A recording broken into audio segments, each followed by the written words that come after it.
Revelation 1 verse 3. Blessed is he that readeth, and they that hear the words of this prophecy, and keep those things which are written therein, for the time is at hand.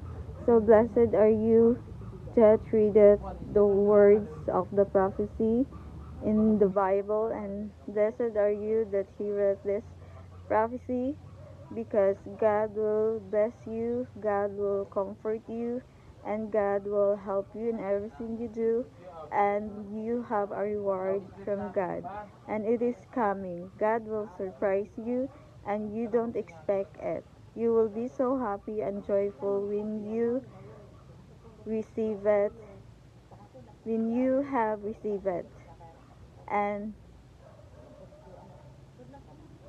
that God will help you as always. Thanks for watching my video, and God bless you all.